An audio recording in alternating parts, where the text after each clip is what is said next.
Hola, buenos días. Este es nuestro trabajo acerca del video explicativo. El equipo está conformado por Cortés Martínez Luis Alberto, Luis Hernández Eduardo, Gurrola de la O Manuel de Jesús, Gutiérrez Vera Valeria Guadalupe, Jorge Gorián Más y su servidor Diego Raúl Altamirano Pavón. Para empezar, tenemos la introducción a la reflexión. En pocas palabras, la reflexión es el cambio de dirección de una onda magnética, que al estar en contacto con la superficie de separación entre dos medios cambia, de tal forma que regrese al medio inicial. Se ejecuta una explosión. Ejemplos son la reflexión de la luz, el sonido y las ondas del agua. Ahora pasamos a la introducción de refracción. En pocas palabras, la refracción es el fenómeno por la cual la luz que se propaga en forma de onda cambia de velocidad al pasar de un medio material a otro distinto. Por ejemplo, cambiar del aire al agua. De este lado tenemos la diapositiva con el formulario para ejercicios que tengan que ver con reflexión y refracción. Ahora empezamos con los ejercicios. 1.1. Problema de espejo cóncavo. Este problema nos dice que un objeto se coloca a 50 centímetros de un espejo cóncavo de 40 centímetros de distancia focal. El ejercicio nos dice que calculemos la posición de la imagen analítica y gráficamente. Tenemos los siguientes datos. DO, que es distancia del objeto, que está a 50 centímetros. F, que es el foco, que está a 40 centímetros. Y lo que tenemos que encontrar es DI, que es la distancia de la imagen. Para esto ocuparemos la siguiente fórmula. 1 entre F es igual a 1 entre DI más 1 entre DO. Y ahora pasamos al procedimiento. Ya teniendo la fórmula solamente pasamos los datos. Y nos queda en el primer paso que 1 entre 40 centímetros sería igual a 1 entre DI más 1 entre 50 centímetros. Esto lo sustituimos y nos queda que 1 entre 40 centímetros menos 1 entre 50 centímetros es igual a 1 entre DI. Realizamos operación de fracciones y nos queda que 50 centímetros menos 40 centímetros entre 2000 centímetros cuadrados es igual a 1 entre DI. Pasamos al cuarto paso y restamos 50 menos 40, nos da 10 centímetros entre 2000 centímetros cuadrados es igual a 1 entre DI. Esto lo podemos hacer más chico y nos queda que un centímetro sobre 200 centímetros cuadrados es igual a de 1 entre DI. Pasamos al sexto paso y sustituimos y nos queda que DI por un centímetro es igual a 200 centímetros cuadrados por 1. Hacemos la operación y sustituimos otra vez y ya nos queda que DI es igual a 200 centímetros cuadrados entre 1 centímetro. Esto nos daría que la distancia de la imagen o DI es igual a 200 centímetros. Y como DI es mayor a 0, entonces sabemos que la imagen es real, mayor e invertida. Esto sería todo y pasamos al siguiente. Soy Manuel de Jesús, y con el ejercicio de espejo convexo. Y mi ejercicio dice, un espejo convexo tiene como radio de curvatura de 12 centímetros. Un objeto está colocado 3 centímetros delante del espejo. ¿A qué distancia estará la imagen del espejo? Y pues podemos ver que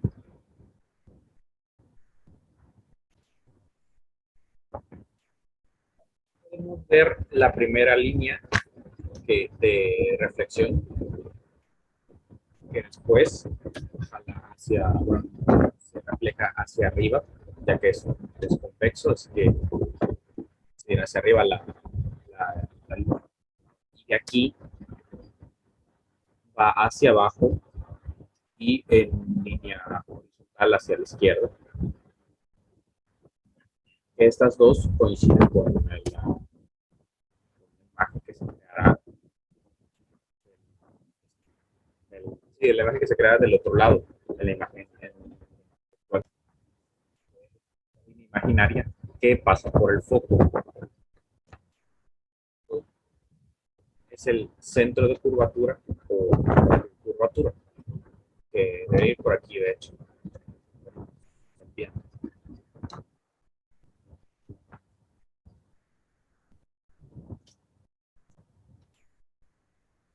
Que tiene radio, un objeto está colocado 3 centímetros delante del espejo.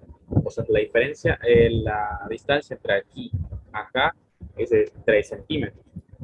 Y esa es la distancia de la imagen, que está a la derecha, o sea, en la zona virtual. Y el radio de curvatura, como lo indica el enunciado, es de 12 centímetros. El, el objeto que está en la distancia del objeto es de 3 centímetros. ¿A qué distancia estará la imagen del espejo? Pues poco, como es la mitad del radio de curvatura, que es 6, pero como del lado izquierdo del espejo, todo es positivo, pero del lado derecho, o sea, en la zona virtual, eh, todo es negativo. Entonces, como el foco está en el lado derecho y el foco es la mitad del radio de curvatura, viene siendo menos 6 centímetros. Menos 6 porque está al lado derecho, menos porque está al lado derecho y 6 porque es la mitad del radio de curvatura. El lado izquierdo es la zona real y el lado derecho es la zona virtual. Y estas son las características que tenemos que tener en cuenta para resolver los ejercicios. La fórmula que nos dio René Descartes, que es 1 sobre F es igual a 1 sobre DO más 1 sobre DI, lo que tenemos que hacer es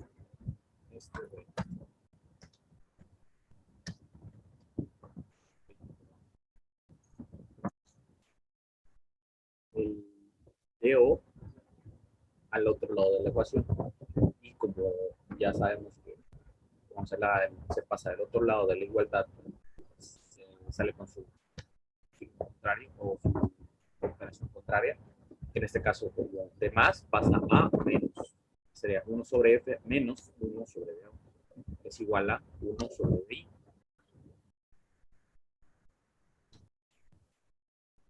Los agregamos a como son. Por ejemplo, el F, que es el foco, es menos 6 centímetros. Entonces se pone menos 6 centímetros. El, el DO, que en este caso, como es menos, tiene que ser menos 6 centímetros. Es menos 1 sobre 3 centímetros. El 3 no va a negativo. Es igual a 1 sobre DI, ya que DI es la incógnita. Y ahora multiplicamos 1 por 3 centímetros, 3 centímetros. El signo este, se sostiene, se queda ahí. Y menos 6 centímetros por 1 da menos 6 centímetros. Y entre paréntesis para que después hagamos la separación. Sobre menos 6 centímetros por 3 da menos 18 centímetros cuadrados, ya que el centímetro por centímetro es igual a 1 sobre D. Se queda igual porque no hicimos nada con eso. Ahora,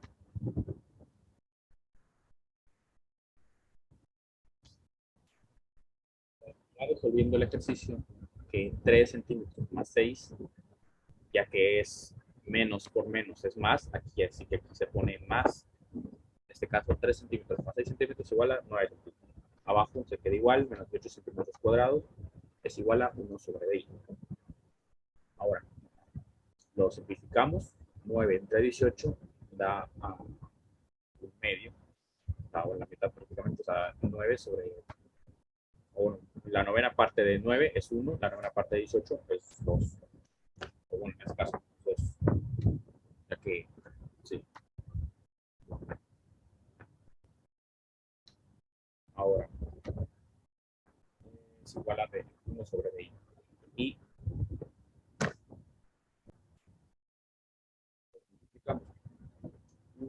DI da DI 1 por menos 2 centímetros da menos 2 centímetros. Por eso aquí se le pone menos 2 centímetros. Y ese es el resultado de la distancia de la imagen. Claro, como es menor a 0, se puede saber que es negativa y la imagen es igual y derecha. Muchas gracias. Este fue mi...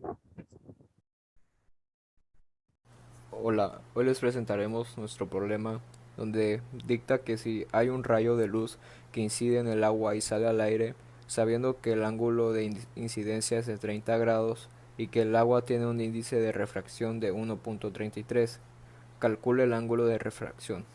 Para esto es muy importante que tengamos nuestro diagrama para irnos guiando.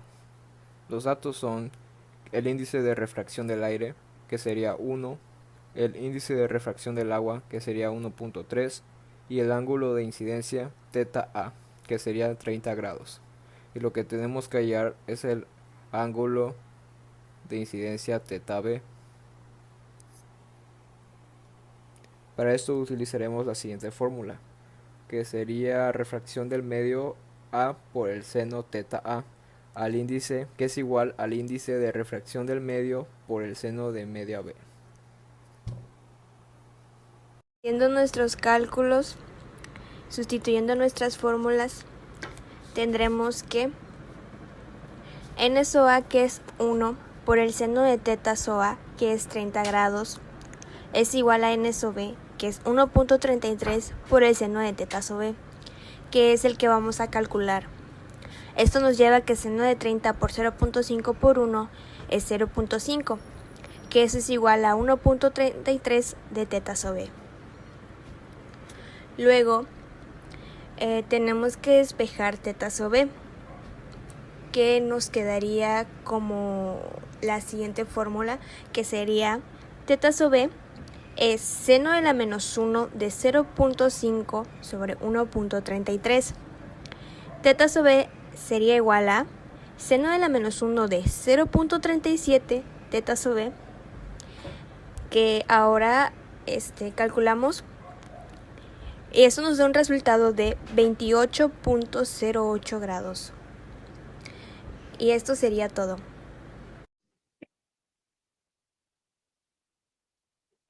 Bien, ahora vamos a explicar el problema propuesto número 1.4, en el cual debemos hablar de un ejercicio de refracción en un prisma.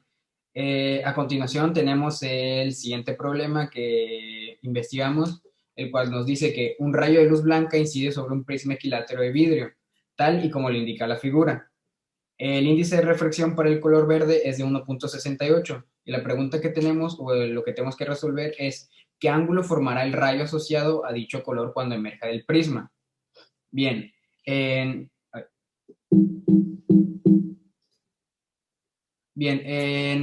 este problema el diagrama de cuerpo libre nos muestra un prisma triangular equilátero. Recordemos que un prisma equilátero es el cual tiene sus tres lados iguales y el que también cuenta con sus tres ángulos interiores de igual cantidad. Es decir, los 60, 60 y 60 forman 180 grados. Y esto, los 60, 60, 60 forman 180 grados del ángulo interior, así de esta forma cumpliendo con la equivalencia del triángulo equilátero, de lo que es un triángulo equilátero. Y bien, posteriormente les voy a dejar con mi compañero Luis Alberto para que les explique la solución a este problema.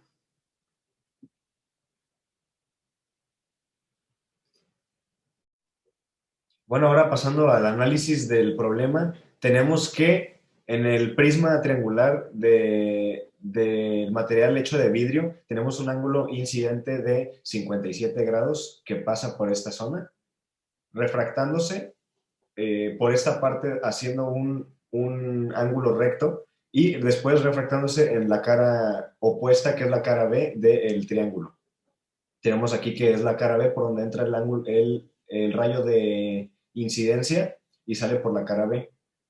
Entonces, para calcularlo, tenemos que utilizar la ley de Snell. En la cara A tenemos que el índice de refracción 1 por el seno del ángulo 1 es igual al índice de refracción 2 por el seno del ángulo 2.